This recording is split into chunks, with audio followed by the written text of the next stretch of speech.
Now this is the question number 9। ठीक है, तो ये क्वेश्चन नंबर 9 का फिगर है और इसमें हमें कुछ क्वेश्चन पूछे गए हैं, तो ध्यान से देखो इस फिगर को और फिर इसके बाद हमें जो आंसर गिवन हो, क्वेश्चन गिवन होंगे, हमें उनके आंसर देने हैं। ठीक है, तो पहला क्वेश्चन है इस फिगर के हिसाब से, is angle 1 is adjacent to angle 2। क्या एंगल 1 एंगल 2 का एडजेसेंट एंगल है? फिर ध्यान से सुनो कि जब भी हमने एडजेसेंट एंगल को डिफ़ाइन किया है तो उसकी डेफिनेशन में हमारे पास दो चीज़ें आए, दो इंपॉर्टेंट फैक्ट्स आए। पहला कि दो एंगल एडजेसेंट एंगल कहलाते हैं तब जब उनके पास एक कॉमन आर्म हो, जब उनकी जो एक साइड है वो क्या हो, कॉमन हो।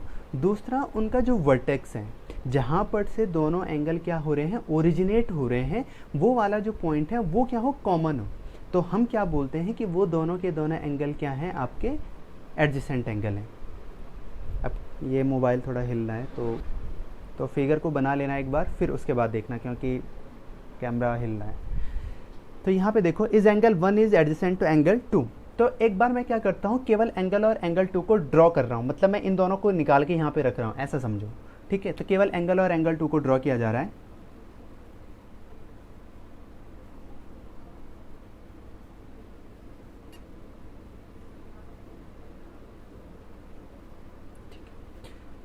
ये हो गया आपका एंगल 1, ठीक है, ये हो गया आपका एंगल 2, ये पॉइंट C है, ये वाला पॉइंट B है, ये वाला पॉइंट A है। अब इस क्वेश्चन में हमसे क्या पूछा गया है कि क्या एंगल 1 और एंगल 2 आपके क्या हैं, एडजेसेंट एंगल हैं। तो इस वाले पॉइंट का नाम है O। अब ध्यान से देखो, अगर मैं एंगल 1 और एंगल 2 को अलग अलग बनाऊं तो कैसे बनाया जा सकता है। देखिए, ये इस तरीके से, ये एंगल 1 हो गया आपका, ये पॉइंट A, ये वाला पॉइंट B, ये वाला पॉइंट O। उसी तरीके से अगर एंगल 2 को बनाया जाए तो ये वाला पॉइंट O, ये वाला पॉइंट C और ये वाला पॉइंट B। अब एडजेसेंट एंगल की डेफिनेशन क्या कहती है? एडजेसेंट एंगल की डेफिनेशन कहती है कि क्या होने चाहिए, सेम वर्टेक्स होना चाहिए, पहला पॉइंट है हमारे पास। दूसरा पॉइंट है कि एक कॉमन आर्म होनी चाहिए, कॉमन आर्म होनी चाहिए, तब हम क्या बोलेंगे, उन दोनों एंगल को एडजेसेंट एंगल बोलेंगे। तो अब ध्यान से देखो, इसमें इसका जो स्टार्टिंग पॉइंट है, एंगल 1 का जो स्टार्टिंग पॉइंट है, ओरिजिनेटिंग पॉइंट, जहाँ पर से ये क्या हो रहे हैं, ऐसे खुल रहे हैं, ब्रांच की फॉर्म में खुल रहे हैं, वो वाला पॉइंट यहाँ भी O, यहाँ भी O, यानी कि इनका जो कॉमन वर्टेक्स है वो क्या है, आपका पॉइंट O है, दोनों एंगल का, एंगल 1 और एंगल 2। देखो एंगल 2 ये है, तो ये भी यहाँ O से स्टार्ट हो रहा है और एंगल 1 भी O से स्टार्ट हो रहा है, एक बात। दूसरा, इनका कॉमन आर्म देखो, क्या OB साइड यहाँ है, क्या OB साइड इस वाले एंगल में भी है। इसका मतलब जो OB साइड है वो दोनों एंगल के लिए क्या कर रही है, एक आर्म की तरह काम कर रही है, एक आर्म की तरह काम कर रही है। आर्म का सीजन चल रहा, आर्म मत समझ लेना, ठीक है, साइड की बात कर रहा हूँ। तो ये क्या है, इन दोनों में कॉमन साइड है, तो कॉमन आर्म क्या होगी आपकी, that is the side OB। तो इसका मतलब ये दोनों क्या कर रहे हैं, एडजेसेंट एंगल की प्रॉपर्टी को सेटिस्फाई कर रहे हैं। So we can say that angle angle 1 that is angle AOB, angle AOB, and angle 2 that is angle BOC are adjacent to each other, adjacent to each other। कल मैंने आपको बताया भी था कि एडजेसेंट का मतलब होता है बगल में, बगल का मतलब नाइबर, ठीक है, तो उसका पड़ोसी है ना। देखो ये इसका पड़ोसी है, बिल्कुल पड़ोसी है, और इन दोनों का जो वर्टेक्स है वो क्या है, सेम है, और एक साइड भी क्या है, कॉमन है। तो हमने पहले वाले आंसर को इस तरीके से प्रूफ करना है, इस तरीके से देखना है, ठीक है। फिर नेक्स्ट क्वेश्चन है, is angle AOC adjacent to angle AOE। Is angle AOC adjacent to angle AOE। तो फिगर को ध्यान से देखिए। तो हमको इस क्वेश्चन में इन दो एंगल के बारे में बात की गई। अब सबसे पहले हमारा काम होगा कि एंगल AOC को ढूंढा जाए, AOC को ढूंढा जाए। तो ये पॉइंट A, ये पॉइंट O और ये वाला पॉइंट C। तो अगर एंगल AOC को बनाया जाएगा तो कुछ इस तरीके से बनाया जाएगा। देखिए ध्यान से, फिगर में देखना है, ऐसा, ये वाला पॉइंट A, ये वाला पॉइंट O और ये वाला पॉइंट C। देन एंगल 1 और एंगल 2 का जो रिजल्टेंट है, मतलब जब मैं एंगल 1 और एंगल 2 को ऐड करूंगा तो मेरे पास जो एंगल बनेगा वो क्या है, that is the angle AOC। और इसने दूसरा बोला है angle AOE, and angle AOE कौन सा है, ये आपका हो गया पॉइंट A, ये हो गया आपका पॉइंट O, और नीचे के लिए बना हुआ है पॉइंट E, और ये वाला एंगल है आपका एंगल AOE। इस वाले फिगर में देखो AOE, ये वाला जो एंगल है जो ग्रीन कलर का बना हुआ है, और एंगल AOC कौन सा है, AOC, यानी कि एंगल 1 जो कि ब्लैक कलर में है और angle 2 red colour green colour में, इन दोनों का सम है जो, ठीक है। तो इन दोनों फिगर को अगर ध्यान से देखो तो हमसे पूछा गया कि क्या ये दोनों एंगल भी एडजेसेंट हैं, तो बिल्कुल ये दोनों एंगल एडजेसेंट हैं, बिकॉज द इनिशियल पॉइंट और the originating point of the angles, जहाँ से दो ब्रांचें खुल रही हैं, जहाँ पर से दो रेज निकल रही हैं, इमर्ज हो रही हैं, वो क्या है, सेम है, इसका भी O इसका भी O, और इसमें देखो साइड AO और इसमें भी साइड AO, तो हम क्या कहेंगे, इनमें जो सेम वर्टेक्स हैं, ठीक है, कॉमन वर्टेक्स क्या है इन दोनों के लिए,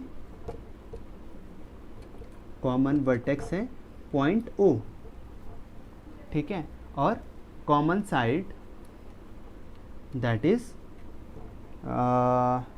AO, क्योंकि ये एडजेसेंट एंगल की जो प्रॉपर्टी है उनको सेटिस्फाई कर रहा है, जो कंडीशंस हैं उनको सेटिस्फाई कर रहा है, तो हम क्या कहेंगे कि ये दोनों जो एंगल हैं वो कैसे एंगल हैं, hence angle AOE and angle AOC are adjacent to each other.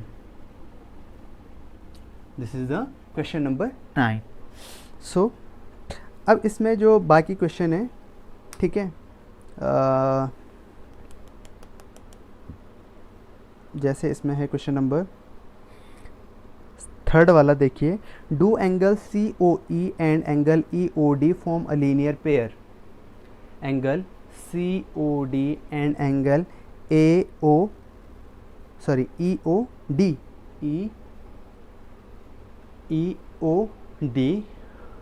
और COD क्या वो लीनियर पेयर बनाते हैं, ठीक है।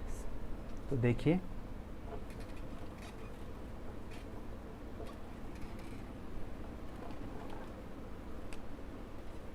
थर्ड वाला क्वेश्चन है इसका, angle COE and angle COE और एंगल EOD, इसके लिए कह रहा है कि क्या ये दोनों एंगल जो हैं वो लीनियर पेयर एंगल बनाते हैं। तो लीनियर पेयर एंगल का मतलब क्या है, दो एडजेसेंट एंगल, पहली बात तो उनको एडजेसेंट एंगल की प्रॉपर्टी को फुलफिल करना चाहिए, ठीक है।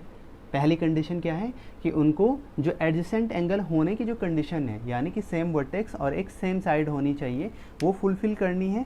उसके बाद उनकी जो नॉन कॉमन आर्म्स हैं वो क्या होनी चाहिए, अपोजिट होनी चाहिए। तो एंगल COE को ढूंढो भाई ज़रा, तो C ये है, O ये है, E ये है, तो बनाओ इसको, this is this one, CO और ये आपका हो गया पॉइंट E, तो ये तो हो गया आपका एंगल COE, ठीक है, ये एंगल COE है। इसके बाद एंगल EOD, तो EO और D, तो ये हो गया आपका एंगल E और ये हो गया O, ये हो गया आपका D। अच्छा, तो EOC उधर के लिए हो गया और एंगल EOD ये हो गया। तो इन दोनों का सम तो नहीं आ रहा है 180 डिग्री, ठीक है। देखो, अगर मैं इन दोनों को कंबाइन करूं इस वाली साइड पे, तो एंगल तो ये बनेगा ना, ये वाला पॉइंट D आएगा, ठीक है। तो इनमें देखो कॉमन साइड क्या आ रही है, कॉमन साइड तो ये वाली है, ठीक है, OE कॉमन आ रही, इसमें भी OE है, इसमें भी OE है, एक तो ठीक है। वर्टेक्स भी इनका कॉमन है, that is true for the adjacent angle. तो एडजेसेंट एंगल की दोनों प्रॉपर्टीज़ को सेटिस्फाई तो कर रहे हैं, एडजेसेंट एंगल की जो प्रॉपर्टी है उनको सेटिस्फाई तो कर रहे हैं, बट लीनियर पेयर की जो कंडीशन है कि जो नॉन कॉमन आर्म्स हैं, तो इसमें नॉन कॉमन आर्म्स कौन कौन सी हैं, इस वाले एंगल के लिए एंगल ई ओ सी या सी ओ ई के लिए जो नॉन कॉमन आर्म है वो ये वाली है ओ सी, और इसके लिए कौन सी है भाई, इसके लिए है आपकी ओ डी। ठीक है, तो ये दोनों क्या हैं, ओ सी और ओ डी को ध्यान से देखो। ओ सी कहाँ है आपका, ओ सी ये है ओ सी, ठीक है, और ओ डी ये है। अगर ये लीनियर पेयर होते तो इनको ऐसे अपोजिट होना चाहिए था, ये ओ यहाँ पे होना चाहिए था, सी ये है तो डी को यहाँ होना चाहिए था, लीनियर पेयर तभी बनता है। लेकिन ऐसी कंडीशन तो है नहीं, ओ डी इधर के लिए है, ओ ई इधर के लिए है, ठीक है, तो ये क्या नहीं बनाएंगे, आपके लीनियर पेयर नहीं बनाएंगे। As the two non common arms, as the two non common arms are not opposite. नाम लिख लेते हैं, नॉन कॉमन आर्म्स कौन कौन सी हैं। एक तो है आपकी O D and O C are not opposite to each other, opposite to each other, hence angle COE and angle EOD can't be linear pair angle, linear pair angle। तो ये दोनों क्या नहीं हो सकते, लीनियर पेयर एंगल नहीं हो सकते हैं। अब इसके जो बाकी क्वेश्चन है वो आप लोग कर लेना, देख लेना कि किस तरीके से करना है। सेम प्रोसेस है, इसी तरीके से आपको क्या करना है, इंडिविजुअली अलग अलग एंगल को सेपरेट करना है। फिर जो उसमें कंडीशन दे रखी है कि सप्लीमेंट्री एंगल की कंडीशन क्या होती है, एंगल का सम कितना होना चाहिए, 180 डिग्री होना चाहिए। वर्टिकली अपोजिट एंगल का क्या है कि उनका कॉमन वर्टेक्स होना चाहिए और उनकी जो डायरेक्शन होगी, एंगल का जो ओपनिंग होगी वो अलग अलग वर्टिकली अपोजिट डायरेक्शन में होगा। फिर उनका मीज़र भी सेम होना चाहिए, ठीक है।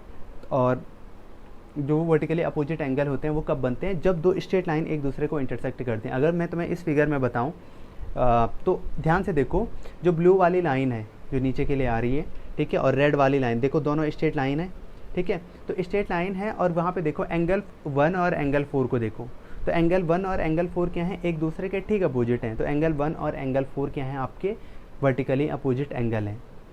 एंगल 1 और एंगल 4 क्या हैं, वर्टिकली अपोजिट एंगल हैं। अब मान लो यहाँ पर इस वाली साइड को मैं हटा देता, मान लो ये फिगर होता है, ऐसा फिगर होता तो, और यहाँ पे ये एंगल 2 होता, ठीक है, ये एंगल 2 होता। तो फिर से देखो एंगल 5 और एंगल जो 2 है वो एक दूसरे के क्या हैं, अपोजिट हैं। तो ये दोनों एंगल कैसे हैं, वर्टिकली अपोजिट एंगल हैं। तो इस फिगर में, ठीक है, अभी मैंने जो रिफॉर्म किया है इसको, इस वाले फिगर में एंगल 2 और एंगल 5 एक दूसरे के वर्टिकली अपोजिट एंगल, और एंगल 1 और एंगल 4 एक दूसरे के वर्टिकली अपोजिट एंगल हैं, ठीक है। तो इस तरीके से हमने क्वेश्चन को करना है। तो क्वेश्चन नंबर 9 हमारा हो चुका है।